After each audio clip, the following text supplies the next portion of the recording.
Você sabe o que é a Justiça do Trabalho? Quais órgãos fazem parte dela? Quais as atribuições, composição e estrutura de cada um? A Justiça do Trabalho concilia e julga as ações judiciais oriundas das relações de trabalho, além de diversos outros conflitos que nascem em virtude dessa relação. Ela atua nos casos que envolvem direitos, tanto individuais quanto coletivos. Mas isso não significa que toda e qualquer causa envolvendo empregado e empregador vá parar na Justiça do Trabalho. Isso porque as atribuições de juízes e das cortes trabalhistas estão bem explicadas na Constituição Federal. O texto da Constituição de 88 traz a composição e a estrutura da Justiça do Trabalho. Os artigos 111 e 112 explicam que, em primeira instância, quem julga são as varas ou juízes trabalhistas. As varas são formadas por um juiz do trabalho singular e, se possível, por um juiz substituto. Em locais onde não houver jurisdição do trabalho, o processo pode ser julgado por um juiz do direito, da justiça comum mesmo. Em segunda instância, aparecem os Tribunais Regionais do Trabalho, os TRTs. No total, são 24 espalhados por todo o Brasil, cada um com no mínimo 7 juízes. Neles, os desembargadores precisam ter entre 30 e 65 anos e são nomeados pelo Presidente da República. Com isso, não é necessário a aprovação do nome pela maioria absoluta do Senado Federal.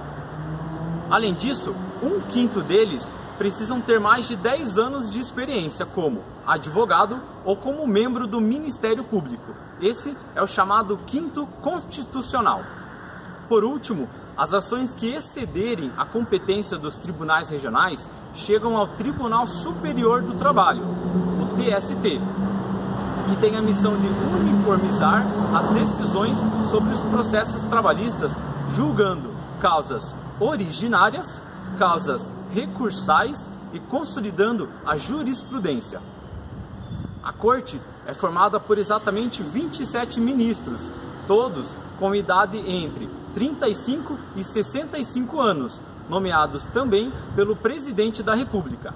Mas isso só acontece após a aprovação do nome pela maioria absoluta do Senado Federal. O TST também respeita o quinto constitucional que citei antes para os TRTs. Os outros 4/5 são escolhidos entre os nomes que compõem os próprios regionais do trabalho. Vale lembrar que situações nas quais se pode alegar desrespeito ao texto da Constituição, o processo ainda pode subir para o Supremo Tribunal Federal, o STF. Como comentei no início, a estrutura da Justiça do Trabalho não atende a todas as situações de conflito entre patrão e empregado. O artigo 114 da Constituição diz que a Justiça Trabalhista vai atuar quando as relações de trabalho forem regidas pela consolidação das leis do trabalho, a CLT. É o caso dos trabalhadores em geral e empregados públicos das estatais, conhecido como seletistas. Envolver estados estrangeiros e organismos internacionais. Envolver ações de indenização por dano moral ou patrimonial decorrentes da relação do trabalho. Uma última informação relevante é que processos envolvendo servidores públicos e profissionais liberais como advogados são julgados apenas pela Justiça Comum. Mais informações podem ser conseguidas no canal do TST no YouTube. É Justiça do Trabalho, sempre com você. Obrigado e até a próxima.